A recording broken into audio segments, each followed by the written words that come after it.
Welcome, everybody. I'm here with Cecil Bullard. My name's Lucas Underwood, and we're here for an AMA. Cecil, how you doing, buddy? I'm great, brother. I'm always great. Yes, sir. Yes, sir. So we've been through a lot together. You're my current business coach, and we've had a lot of really cool stuff happening. And we've been through some struggles, we've been through some wins, and been through some losses. And I'm honored to have you on my team and working through this with me, and the folks from the management group, and helping us work with our managers here in the shop. And so excited to be here for the AMA today, and excited to see what all it is that we're going to talk about, and the questions we're going to have here. Cecil, I'm going to kick it off kind of with you, and let's talk a little bit about you. I know there's a lot of folks in the room who know who you are, but would you care to share with the ones who don't know who you are a little bit about your history and where the Institute came from? Dad had a shop, grew up in, didn't have a lot to do with it because Dad was, he was overprotective. So it wasn't fun for me to be there.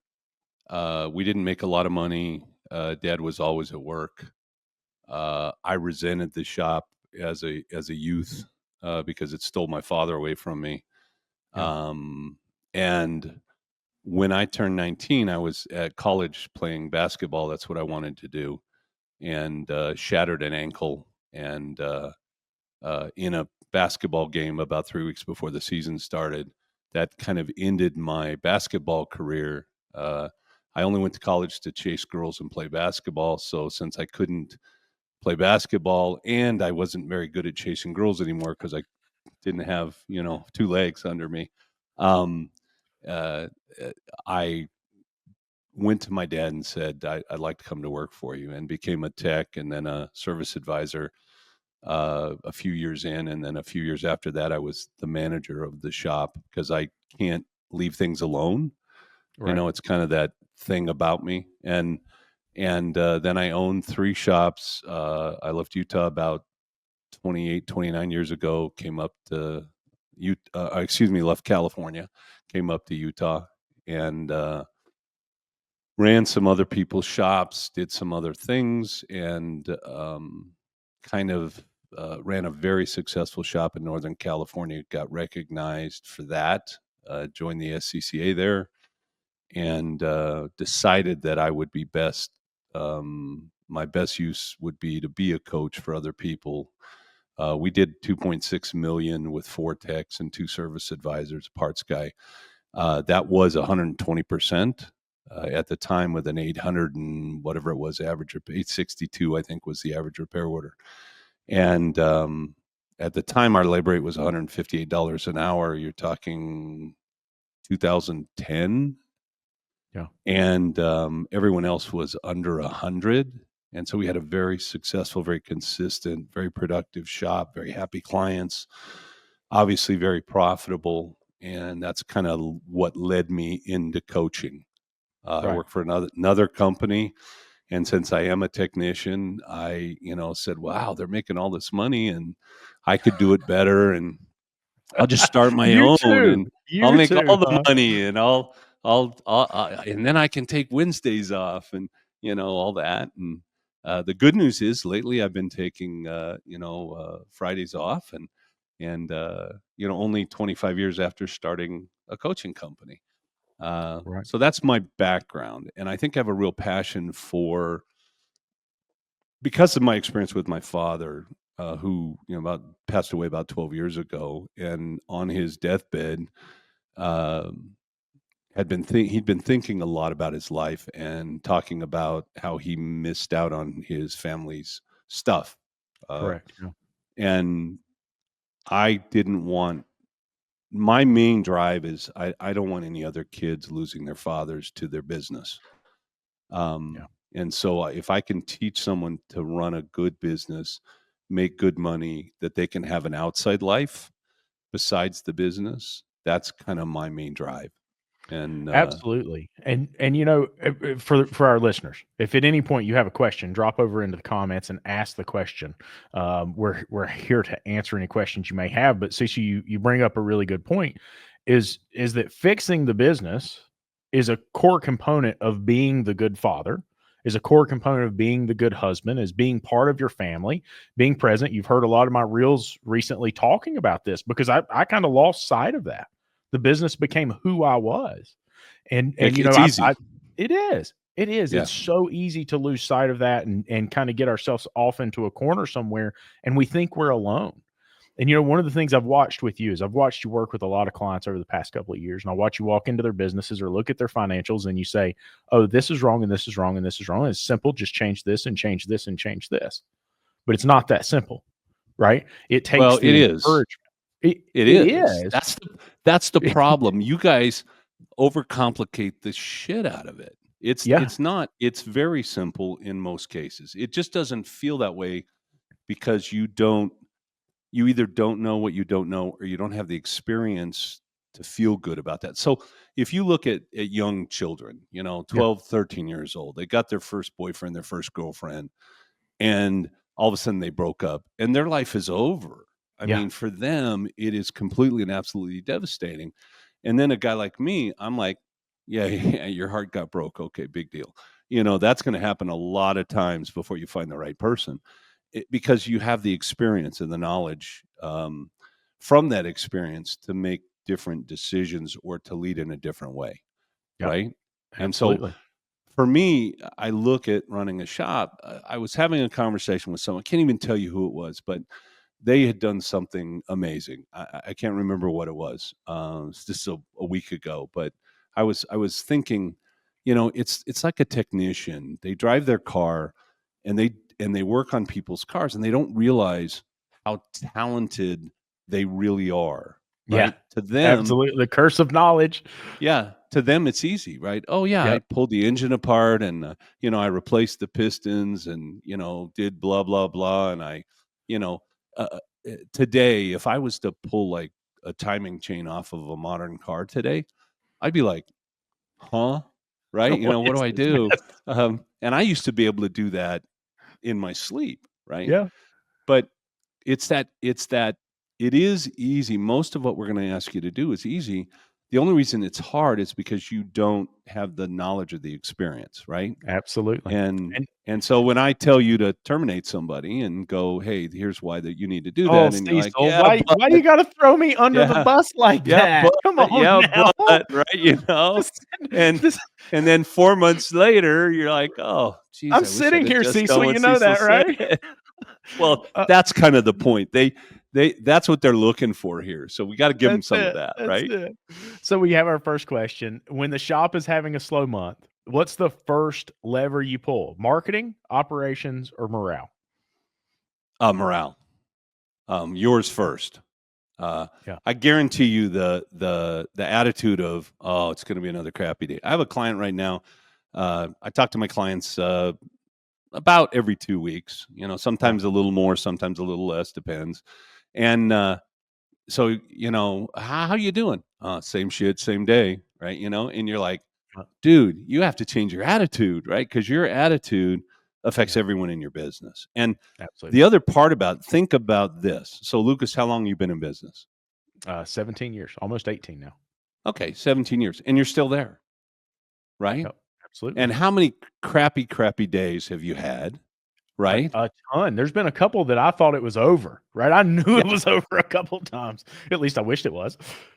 So, attitude is, in a way, is first because if you can't get your own attitude straight, then nobody around you is going to have their attitude straight, and so your marketing then is going to, like, phone rings, and instead of, "Hey, good morning, thank you for calling Larry's Auto Yeah. Works. This is Cecil. How can I help you today?" It's like, "Yeah, what do you want?" Right? Yeah.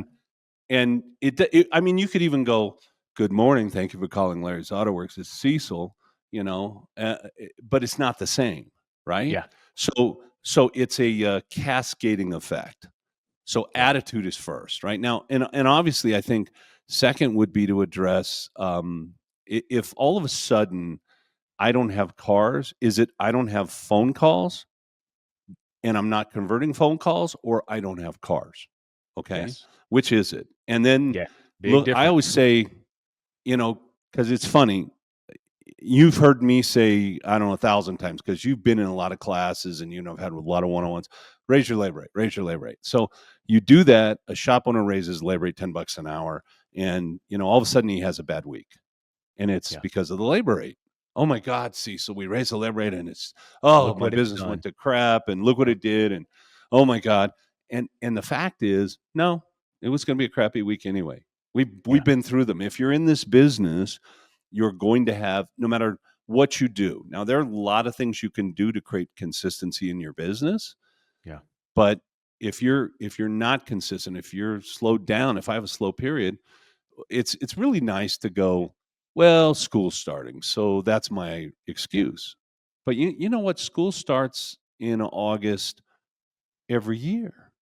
Yep. So if you're Absolutely. Why aren't we smart and you're planning for it? saying, Why aren't we preparing for it? yeah, yeah, Yeah. in June, why are we not talking about what kind of thing we're going to do? What community event? I've got a couple of shops that are doing backpack programs for the schools, providing Yeah. backpacks for kids with paper and pens and crayons and whatever, for the schools, and that's going to drive more car count and During hopefully that slow keep your time. attitude up. Yeah, in Yeah. that one slow time. The two things that I see is I talk about a guy named Tim Kite all the time. He was a big leadership guy, and worked with a number of universities. And one of the things he said is, if it's not happening in you, if you don't believe it in here, it's not going Yeah, to you happen can't do through it. you. Your people Yeah, will not rise to the level that you envision if it's not happening in you, because they see it. And the yeah, second thing is when we talk about that marketing aspect, when we talk about bringing people into the shop, it doesn't work immediately. And so we panic, and then we start making adjustments. We start making changes, and we break it, right? Like, yeah. that's not the time to be making those adjustments. Sometimes because you are doing it out of fear, Yep. you're doing the wrong thing. You Yep. can't see the forest for the trees. There's some really great research on decision making when you're wealthy and when you're broke. Yep. Yep. And all the research points out that when you're broke, the decisions are very poor decisions.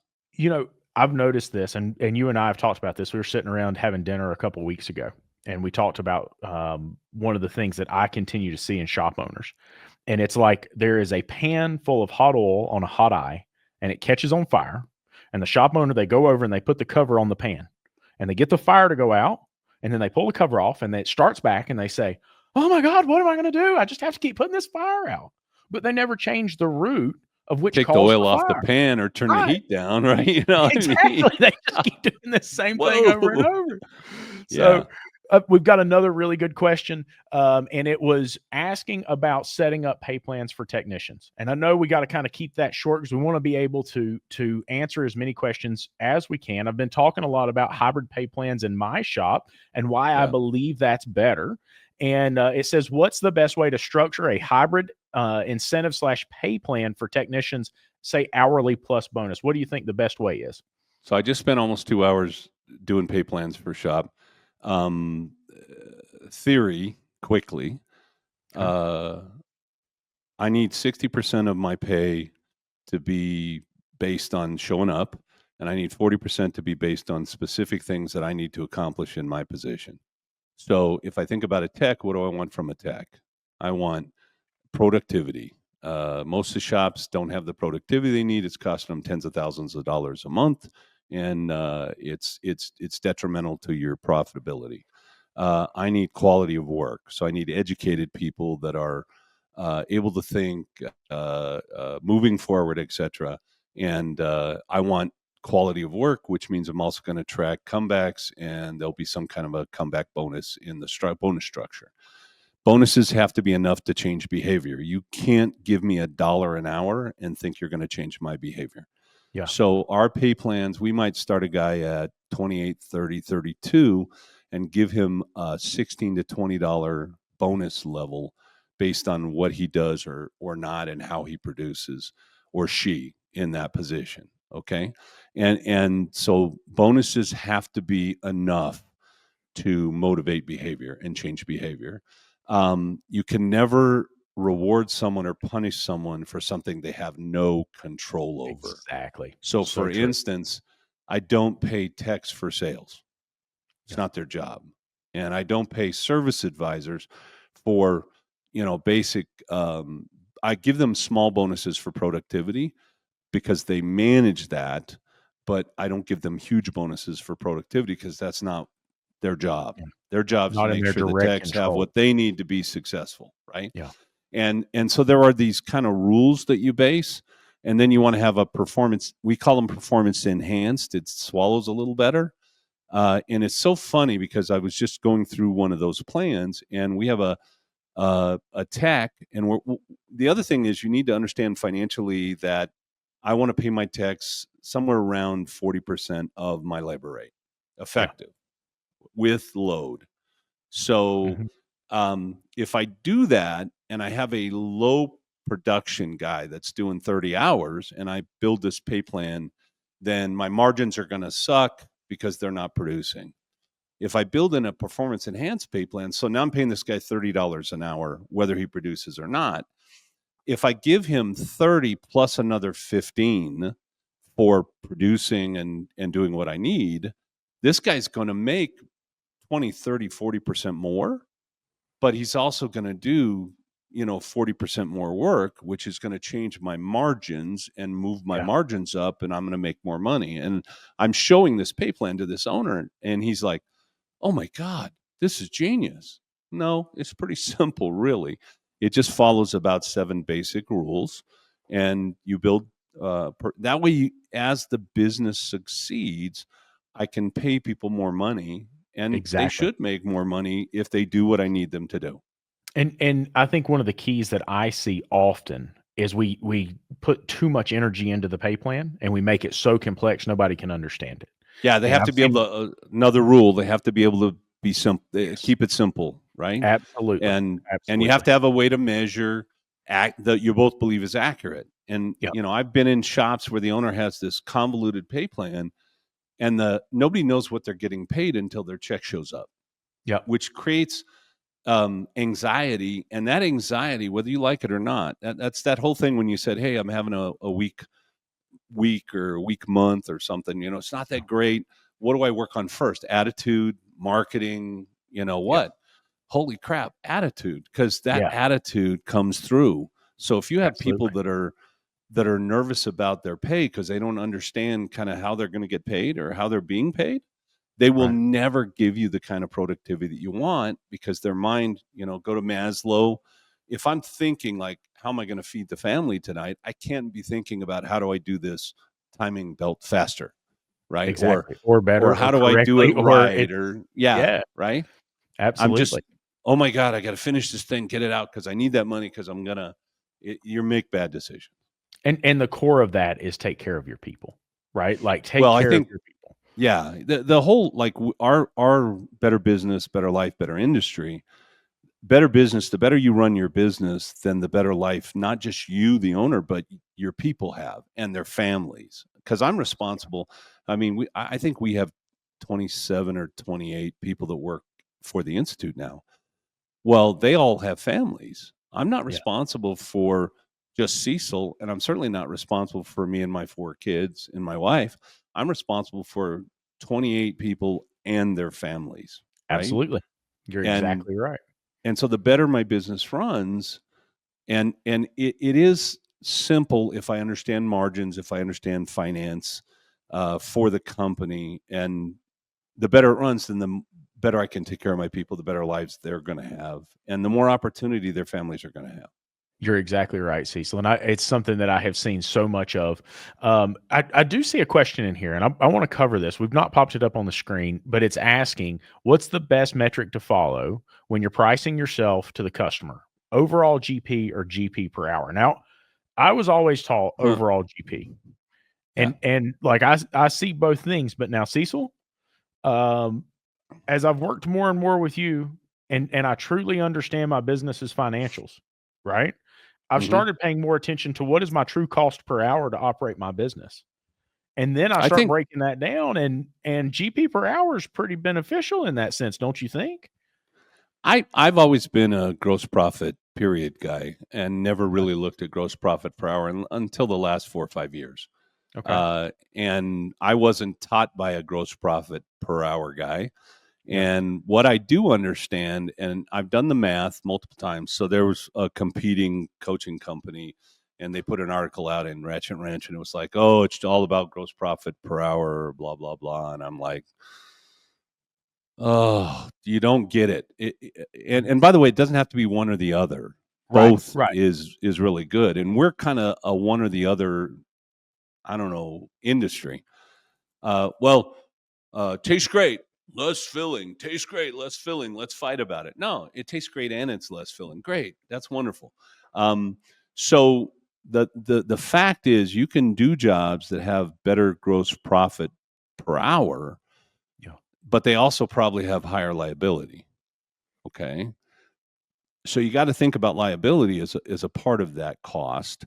The other thing is, if you don't have gross margin, then you don't have gross profit per hour. Yeah. So when I'm looking at stuff, people say, "What's one of your really high KPIs?" I'm looking at average repair order. Why Yes. do I look at average repair order? Well, if I have a high average repair order, that means that probably I'm bringing the right customers in. So it answers a marketing question. It means that probably I'm doing enough new clients to find work that, because my old clients, we've already taken care of a lot of their work and there's not as much to do. So it answers a second marketing question.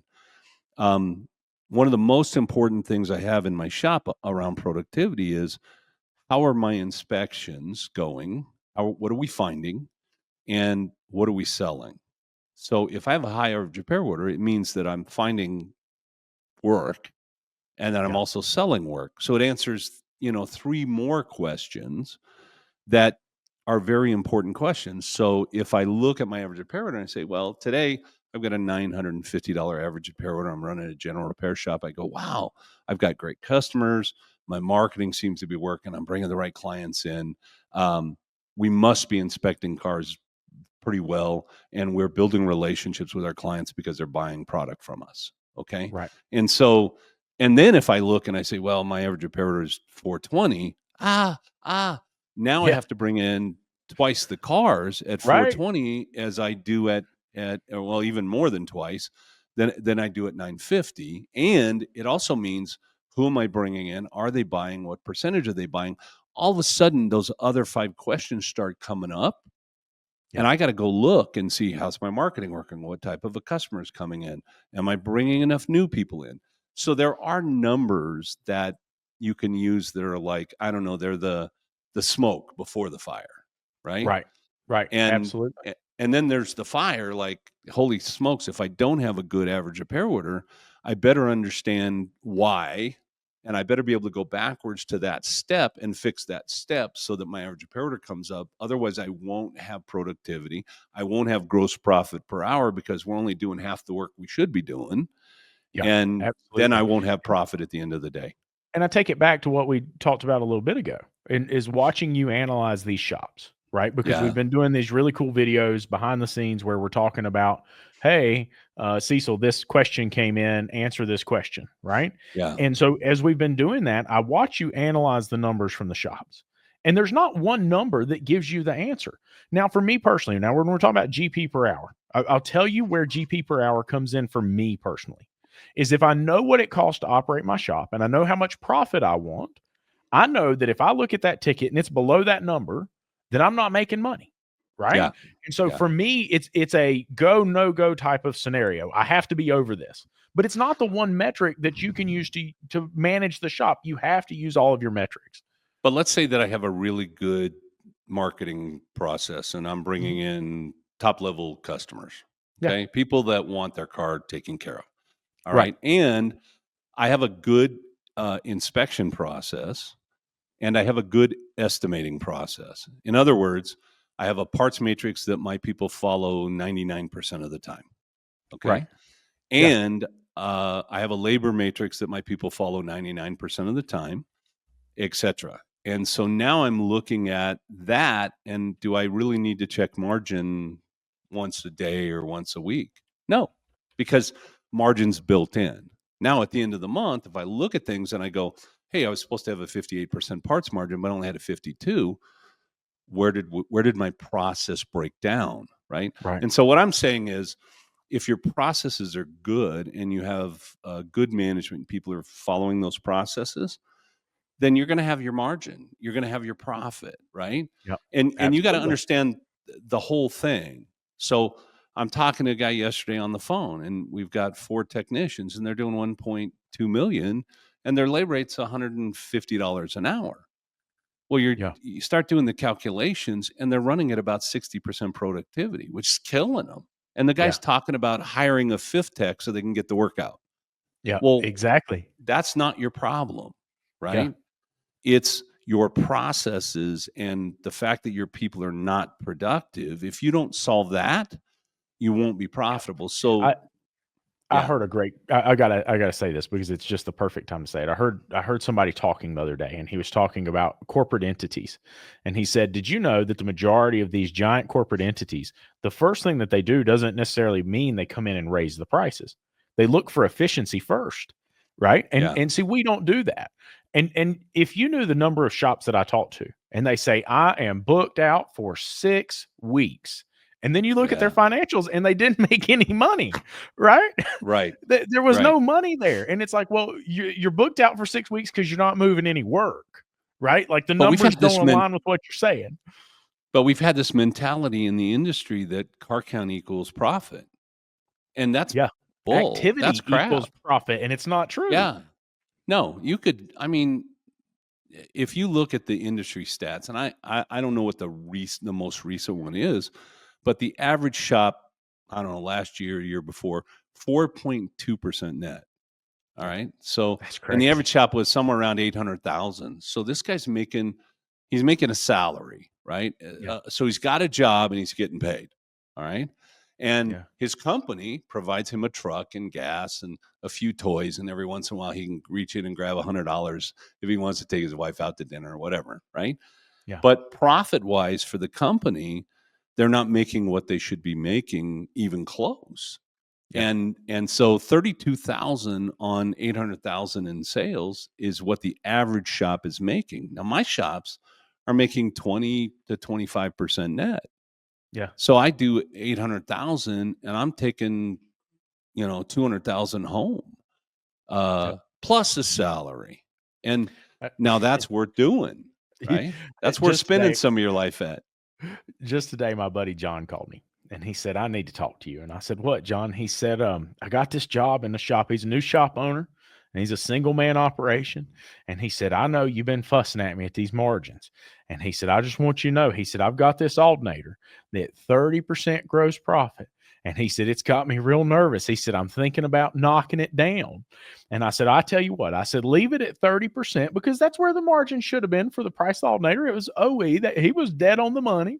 I said, Yeah. "Tell you what, let's do this." I said, "Instead of giving him a discount," I said, "take $100 bill out of your wallet and give And it to hand the it man to and say, them. 'Hey, this is for Yeah. being a great client.'" He said, "I ain't got $100 in my wallet." I said, "Okay, well, go get Then $100." He said, don't give "Lucas, I ain't got $100 away on $100." paper because you'll never have $100, right? You already Exactly. gave it away. Next question here. It says, "Hey guys, I love your stuff. It's helped me be a much better manager for my company. Can I ask, how do we keep our parts margin with an extended warranty company, or do we just not do that work?" Okay, I'm sorry, Cecil. I got a hijack here. I just don't work for extended warranty companies. I just don't like them. They take up a ton of time. They take up a ton of energy. I just say, I'm sorry. I've got plenty of other work. What do I you have think? I have I think I give the client a choice, and the choice Okay. is this. Your extended warranty company is not gonna pay what we're gonna charge, Yeah. okay? Because they're trying to save every nickel they can, that's their job. They're not trying to do a great job on your car, give you a good warranty, a good quality component. They Yeah. want it cheap because they wanna save money. So here's the option. The option is, A, we don't do the job. You take it somewhere that will put a inferior part or Yeah. accept whatever the warranty company gives them. Or option B is the extended warranty is going to give you X towards your job, You're going to but have a copay. you're going to have a copay. And the option B is that you pay us, what's fair so we can give you Yes. a great job and a great part and stand behind it. I And think you're, most of my clients under that circumstance chose option B yep. to have us Same do the here. job. Same here. And here was my thing with them. The real reason I quit using extended warranty companies is the time component. Because Yeah. we have so many cars, and you're talking about an hour to 2 hours of time spent So in that. I have a varying labor rate. So it's Yeah, against the law technically for me to say I have a warranty rate that's a warranty rate. And it's yeah, much higher it's $50 an hour higher than any of my other rates. That's Right. against the law. I'm not supposed to do that. Okay. But I do have varying labor rates in my shop. So when I'm doing, I don't know, oil changes or coolant flushes, maybe I'm charging $120 an hour. When I'm doing heavy duty diagnostics, I might be charging $240 an hour. Okay. Correct. And all in between. And that's Yeah. how shops, that's where we're moving if we're not all there yet. Yes. And Absolutely. so now I tell my warranty company that here's the rate. So you are at my $240 an hour rate. And I make up that time by having that rate that they are a part of that Yeah. includes those types of jobs where there's a lot of research, a lot of time on the phones, Yeah. you know, a lot of trying to find the parts. And And so I that's completely how I agree. do it. Yeah, I completely agree. Very similar way to how I do things as well. And look, I think one of the issues we talk about the pan full of oil on the eye. One of the things that I keep seeing happen is we do this over and over again. We get into these situations and we say, okay, well, I'll cut the quality of my product. Well, I'll cut my price. I'll do all these things to make sure I get the job and to make the client happy and to do all this. But the problem is you just poured oil into the pan and put it on the fire. If you change your process, you break your process when you change it mid job. And so if you change it and you're doing these things that are different, you're still responsible for the quality of the repair. Just because the warranty company says, I don't want to pay that, doesn't mean they're not coming back to you if something goes wrong. So keep that in mind. We have a group here right now, and I went to dinner with a bunch of the guys, and one of the guys was sitting next to me who has a shop in North Carolina. Okay.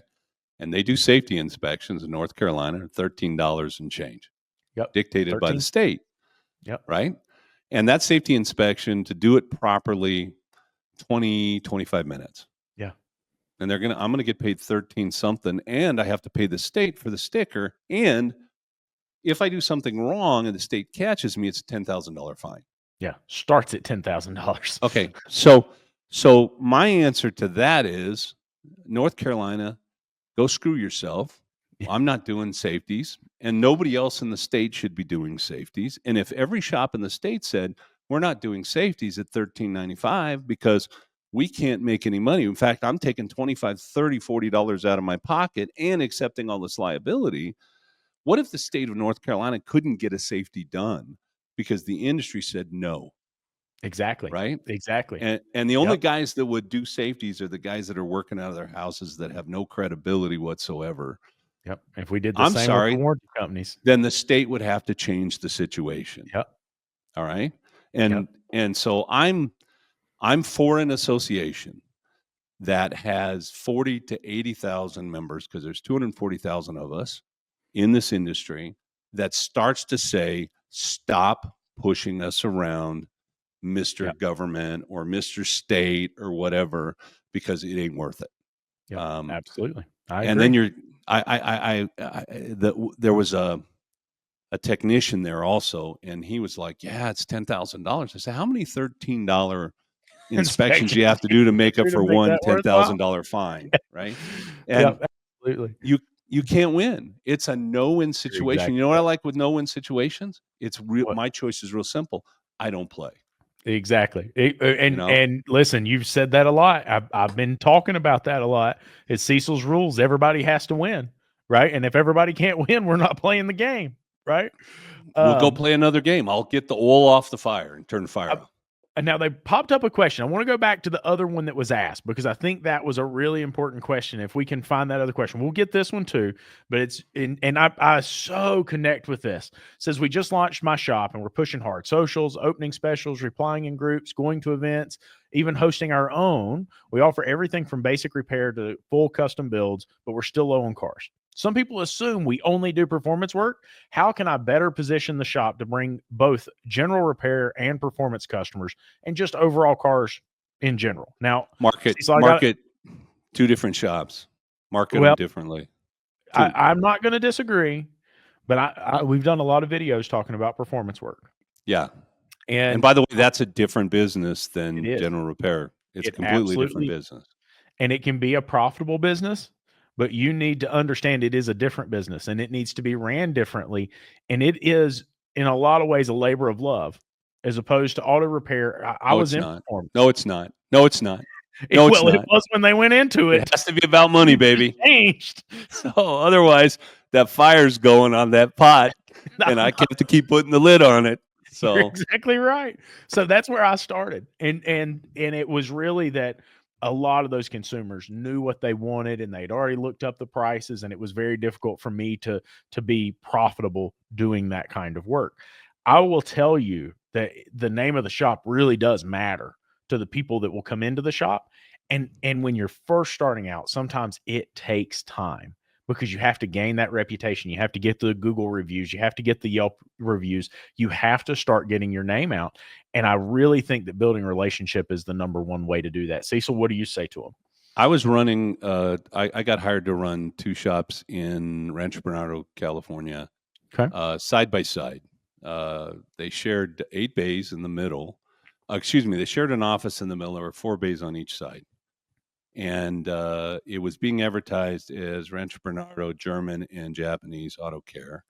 And there was one door into the office, and they were struggling for car count, struggling for a lot of things. So what did we do?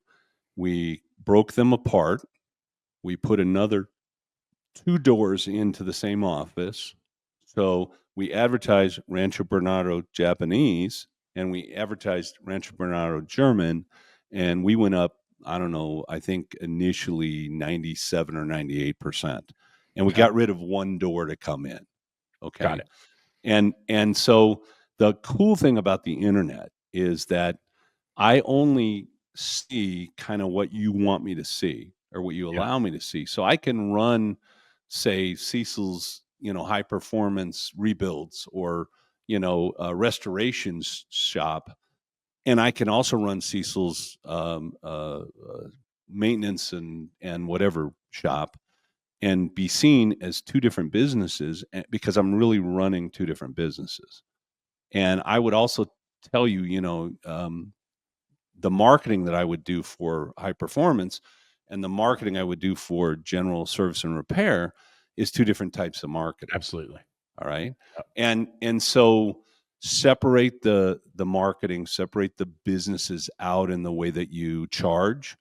I mean, holy smokes, if I charge in a restoration shop like I charge in a service shop, I'll go broke. Yeah. Um, Absolutely.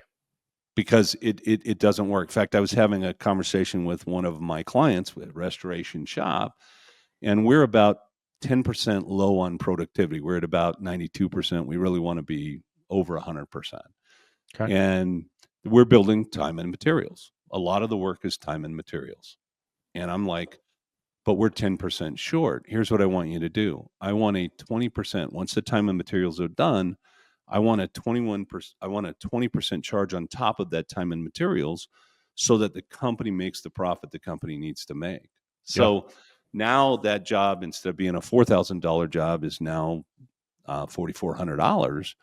But so what? The customer that's doing restoration is not nickel and diming you unless you're allowing them to nickel and dime you, because they don't have that many options to do the Yeah. work that you need For done. sure. You're exactly right.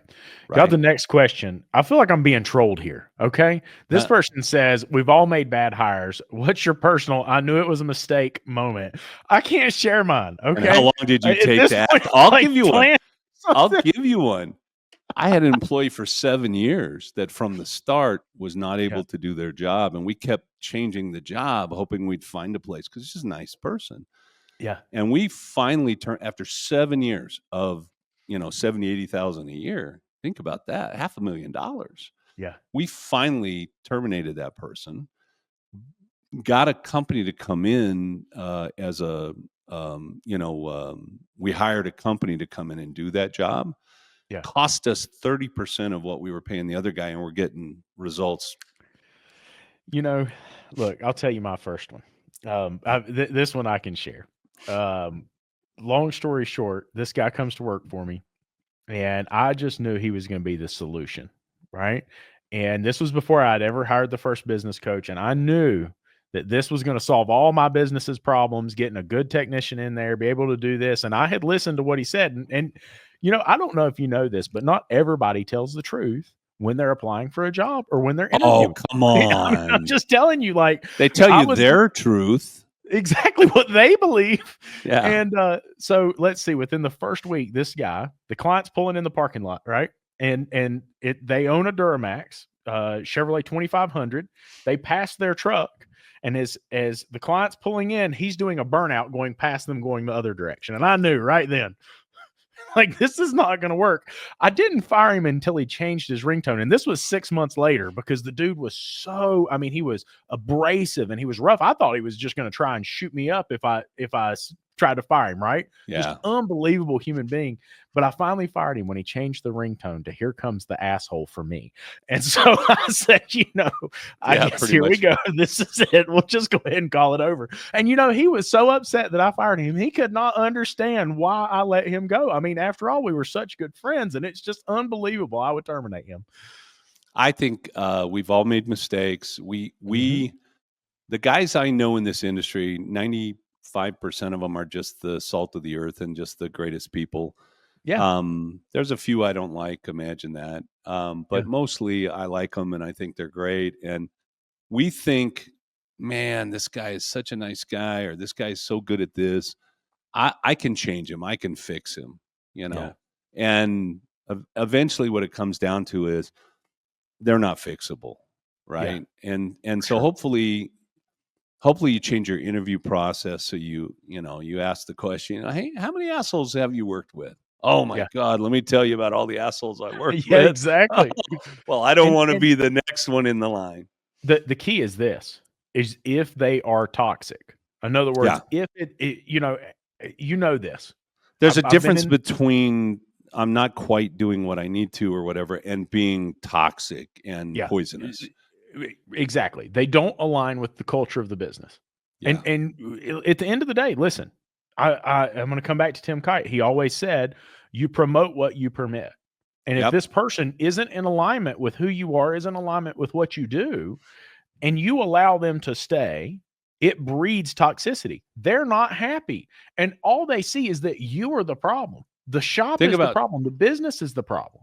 think about your life experience and think about all the people that you've known or worked for who told a great story Yeah. but never did a great job.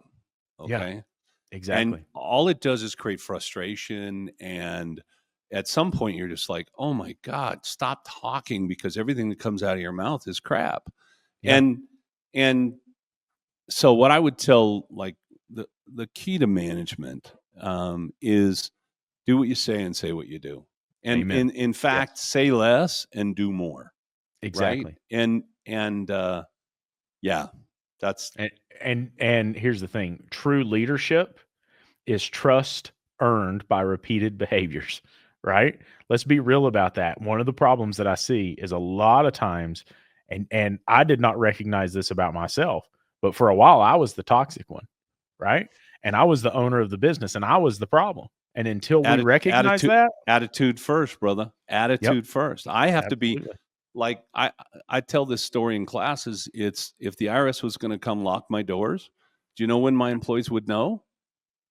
When As the locks were being put on the doors. Other than that, everything's great, everything's fantastic, and we're going to do fantastic. yep, You can't have people thinking. I need people thinking we're going to succeed. We're going to win this game, yeah, right? And if you think that way, your odds of winning dramatically increase. And if amen. you're toxic, your odds of poisoning everyone around you dramatically increase, And right? and unfortunately, the people you're going to poison first are the people you Yeah. love the most, Well, right? I have chased away some really, really great people Mhm. because I was toxic. And it's a shame when you finally realize, oh my God, I've got to fire this guy who's a great tech, but now is just the most ornery, miserable SOB. And I'm the fault. I let it happen. I allowed it to happen. I didn't Yeah, manage this sooner, blah, blah, blah. Oh my God, it's my fault. yeah, Fire him anyway. You can't have toxicity around you. amen. I'm a small new mobile business breaking even and want to know the next step. Do I buy new equipment and offer more services to existing clients or market to new clients? So breaking even's a problem for me because breaking even is losing money. There's no breaking even. All right. And so I'm not going to buy new equipment right now unless I can verify or justify that equipment to create a certain amount of money that would then put 20% net in my pocket. So for instance, hey, Cecil, I want to buy an alignment rack for my shop. And you look and they got 100 cars a month and they're doing 3 alignments and they're subbing them out, right? And now they're going to do alignments. And they buy this alignment rack because if we do 5 or 6 or 7 a week, we're going to make money. The problem is they never do 5 or 6 or 7 a week because they don't change their process of finding and selling alignments, right? Yeah. Now you're into a piece of equipment, $80,000, and you Yeah. have I don't know, $2,500 a month lease payment or $3,000 a month. How many alignments do you have to do For to sure. make that profitable for yourself? At what price? You're so right, Cecil. And here's the thing is I've seen so many guys do this. I'm guilty of doing it. I've seen a lot of others do this. And it kind of comes back to some of this diagnostic slash testing training that we're really pushing in the industry, because we keep saying, hey, we need to learn all this new testing. We need this new great equipment. And I'm not disagreeing with that. I think we do. But if we're not charging for that, if we're not Yeah. making money doing it, the real money's made in brake jobs. The real money's made in light services. It's not made in the big jobs. It's not made in the complex testing. Well, it can be. It should be. It should be. That's another podcast. Which is or another webinar, which basically is when you're doing whatever you're doing, how do you make that profitable? Exactly. Right? 100%. And that's why you have varying labor rates. And that's why when you're doing diag, your labor rate is twice as much as your other labor rate. But you sure don't go out and buy a $10,000 piece of equipment and not charge for it, right? Like that doesn't work. No. If you're in the automotive industry, in the past, we certainly have gone out and bought lots of 10 and 25,000. I mean, I had one of the first $25,000 scopes that Sun made way back in the day, and we put that thing in a corner and you just dated yourself, brother. Yeah, brother, I know I did. Shh. You mean the white hair and the white beard and all that didn't date me, right? That was what, like 1932, something like that? Oh, shut up. When I see you, buddy, you're going down.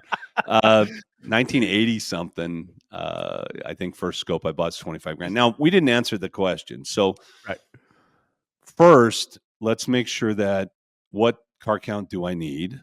Yeah. And how many more do I need? And or will the customers that I have pay a little bit more so that I have the profit that I need to buy that equipment, or the profit that I need to market to gain better customers or more customers, right? Yeah. And so I don't want the person that comes here and asks a question, man, they went on a tangent, they don't really answer my question. I don't have enough information right here to tell you which one. I would tell you probably both. If I can justify the piece of equipment to create I've got a guy right now that they don't work on Audi, but they do a lot of BMW and Mercedes work, and they want to increase their business. Well, you might want to think about bringing an Audi tech in and marketing to Audi, because it might increase your business by 25 or 30%. Yep. And also marketing vehicle specific. So the way that marketing is changing, it's now about sentiment. And I don't know what the percentage is, but a high percentage of searches, probably somewhere around 30 to 40%, are now being done through AI. And AI doesn't look at your business like Google looked at your business. AI is looking at the sentiment of what your question is and trying to find the right answers. Yeah. And so now if I'm going to market, I want to market that sentiment. We had a whole big meeting the other day here, and we're talking about one of our people here who is Michael Smith, who's the expert on M&A. And I'm like, we have not done a good enough job, because there's people coming into our industry saying, well, I'm an expert on leadership, no education, no real experience, but they have a podcast and now they're expert on leadership. And I'm trying to cut anybody down. That's not what I'm doing. Okay. But I have a guy that's got 40 plus years in M&A, creating M&A. Our company has not done a good enough job marketing that person and their skill set. And then we started talking about AI, because we did an AI search. Like, if I want to sell my business, my automotive business, who can help me? And the first guy that popped up on AI was Michael Smith, and the second guy that popped up was Cecil Bullard. Yeah. All right, and that's cool, but I want to own all of those questions on that AI is going to get asked. And so we've made some shifts in our marketing because of the shifts that are happening in marketing. Well, and we started hearing about some of this a few years back. We were at the Mars conference a few years Yeah. back, and that's where we started hearing about some of this way before it even got here. And so I think that if you've not been to some type of marketing training, now look, I'm a car guy. I'm not going to lie to you. I get bored with the marketing thing. It's just not what I enjoy. But when you go to a class like Mars, the conference Mars that the Institute does, and you actually sit through some of that marketing training, holy cow, it is next level. You begin to understand it in a different way. It's not the marketing that you thought it was. We used to go knock on doors and go talk to people and carry the cards around. And I'm not saying that doesn't work. I'm just saying the environment we're in is changing so fast. You need a hyper boost, if you will. You need a crash course really quickly to understand how to market your business. So I think Mars is a great option for somebody like this who's just starting out. So they don't have to fake it till they make it in the marketing department. You can game the system, and there will be people that game the system, period. And we gamed Google Ads, frankly, and we gamed AdWords, and we gamed a lot of things because we were looking ahead and we knew or we suspected that it was moving in that direction. Let me ask you a question, Lucas. You've known me and you've known the Institute for a while. Yeah, long when time. have we ever done anything only at the normal level? Never. Okay? Never. And so this is not what people are thinking. It's not sit down and have a bunch of marketing companies try to sell me their marketing. This is, here's the future. Here's what we believe it looks like. And by the way, we've been pretty good at this for a long time. And here's how you can take advantage of that. And here's what you can do and go home with that's going to help you to bring more quality people in your business more consistently. For sure. Now, when is the event? Is it coming up? I want to say September. We've got a producer. They're going to put it up at the bottom of the screen over here, right? 5th or they something. Put up a link. Yeah. September 4th through 6th. They put a there link you up. go. That's awesome. And there's still some seats. We'd love to, fill it because we have and the other thing is, I don't know, probably 95% of the marketing companies out there. And I know their strengths and weaknesses. And I try to attract the top 5%, and the top 5% are going to be at the conference. Yeah. We're not inviting everybody. It's not come and have us, sell me your program. It's come and help me understand what I need to do to be successful in the future. Absolutely. And then if you see somebody there that you like and you say, oh, wow, they really knew what they were talking about, I'd like to do business with them, that's fantastic. But we don't do things at the Institute. We do them differently than most other companies. Yeah. Okay. Well, I know we're running out of time. Cecil, you got anything you want to add? Anything you drop in at the end here? Anything you want to share? We're going to do this on a routine basis, and we want to answer questions and be specific to those questions. For sure. So if we didn't get to your question, you can email that question in.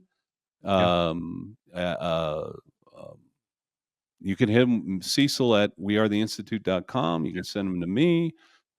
We will put them on the list, and we'll make sure that when we have our next one, we get to your questions as quickly as we can and get the best answers that we can to your questions. Absolutely. And we're going to, in some of these videos, if they require a more detailed explanation, we're going to sit down with Cecil and we're going to make detailed explanations for some of these questions. And so those will be on the Changing the Industry podcast. You'll be able to see those. It's where we really dig in and begin to debrief and back away and get the core of the onion peeled back to where we can see exactly what's happening, understand the business, and may even look at some numbers and share some shop numbers and some stuff like that. So it should never know, baby.